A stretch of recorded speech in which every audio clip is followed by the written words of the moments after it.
రాజన్న సిరిసిల్ల జిల్లాలో BRS working president KTR నేతృత్వంలో auto డ్రైవర్ల ఆత్మీయ భరోసా కార్యక్రమం జరిగింది. జిల్లాలోని ఆటో డ్రైవర్లకు బీఆర్ఎస్ పార్టీ తరఫున ప్రమాద బీమా కార్డులను కేటీఆర్ అందించారు. ఈ సందర్భంగా కేటీఆర్ మాట్లాడుతూ ముఖ్యమంత్రి రేవంత్ రెడ్డి ఆటో డ్రైవర్లకు నెలకు 1000 రూపాయలు ఇస్తానని చెప్పి మోసం చేశారని విమర్శించారు.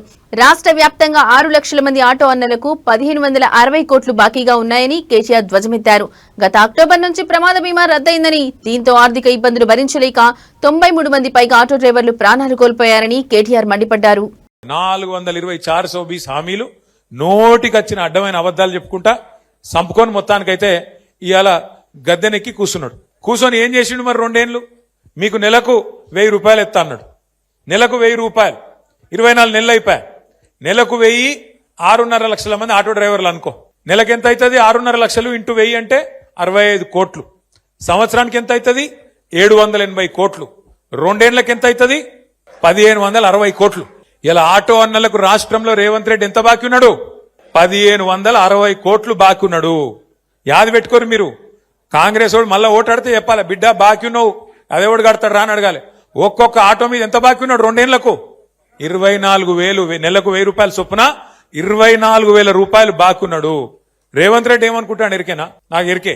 ఏమనుకుంటాడంటే వీళ్ళంతా అమాయకులు, ఆఖరికి ఒక 6 నెలలకి ఇత్త అయిపోయాక ఇప్పటి నుంచి ఎందుకు, ఆఖరి 6 నెలలకి ఇత్త అన్ని మర్చిపోతారు మనోళ్ళు. అప్పుడే బుస్సుమంటారు, అప్పుడే తుస్సుమంటారు. ఏం కాదు, ఆఖరి 6 నెలలు ఇచ్చి నేను మాయ చేస్తా, మాయ చేసి మళ్ళా డైలాగులతోని నేను మళ్ళా గెలుచుకొని వస్తా అనే ధీమా మీద ఆయన ఉన్నాడు. ఆడపిల్లల్ని అట్లే మోసం చేసిండు, మిమ్మల్ని మోసం చేసిండు. ఇంకా గమ్మతేం తెలుసా? ఆటో సంక్షేమ బోర్డు అన్నాడు, నెలకు 1000 రూపాయలు అన్నాడు. కానీ కేసీఆర్ గారు 13.5 లక్షల మందికి ఆటో డ్రైవర్లకు, అదేవిధంగా మిగతా రంగాల్లో ఉండే అసంఘటిత రంగంలో ఉండే డ్రైవర్లకు ప్రమాద బీమా తెస్తే దాన్ని కూడా ఊడగొట్టిండు. ఇలా మీకు బీమానే లేదు. అందుకే పోయినసారి సతీష్ ఆత్మహత్య ప్రయత్నం చేసినప్పుడు ఎల్లారెడ్డిపేటలో ఆ అశ్విని దవాఖానకు పోతే అక్కడ బయటకు వచ్చినాక నేను ఆగన్నకు, మన రామ్మోహన్ కు, మనోళ్ళందరికీ చెప్పి అట్లా కాదు, మనమన్నా చేద్దాం, ఈ ప్రభుత్వానికి సిగ్గు రావాలి, వీళ్ళకి నిజంగా సిగ్గు లేదు, ఉన్నది కూడా ఊడగొట్టిండి ఈయన అని చెప్పి ఆలోచించి లెక్కలు తీయమని తీస్తే మనోళ్ళు ఏం చెప్తున్నారంటే దగ్గర 7 నుంచి 8 వేల మంది ఆటో డ్రైవర్లు ఉంటారు మన రాజన్న సిరిసిల్ల జిల్లాలో అని చెప్పిండ్రు.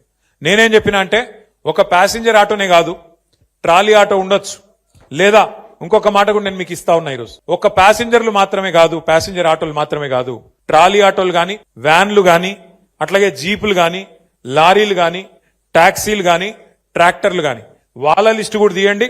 వాళ్ళకు కూడా సంక్రాంతి వరకు వాళ్ళందరూ కూడా ఇన్సూరెన్స్ చెప్పిద్దామని చెప్పి కూడా నేను మీకు విజ్ఞప్తి చేస్తా ఉన్నాను. చాలా చాలా చాలా సంతోషం, మంచిగా అనిపించింది. లక్ష్మీనరసింహారావు గారు మాట్లాడితే వారు అన్నారు, వాళ్ళకు ఆరోగ్య సమస్య వస్తే నేను కార్డు ఇస్తా, మా కరీంనగర్లో మా చెల్మేడ ఆనందరావు దవాఖాన ఉంది, ఆ దవాఖానాలో ఉచితంగా వైద్యం ఇప్పిస్తా అన్నారు. వారికి కూడా గట్టిగా సపట్లు కొట్టి ఒకసారి అభినందనలు చెప్పాలని చెప్పి కూడా నేను కోరుతా ఉన్నా. ఈ రోజు మనం రాజన్న సిరిసిల్ల జిల్లాలో తీసుకున్న ఈ కార్యక్రమం నాకు తెలిసినంత వరకు ఇంతకుముందు రాంబాబు యాదవ్ గారు చెప్పినట్టు ఒక 10 మందికి ఆలోచన కలిగిస్తుంది, 10 మందికి ప్రేరణ కలిగిస్తుంది, మిగతా జిల్లాలో కూడా కదలిక వస్తుందని చెప్పి నేను ఆశిస్తా ఉన్నా.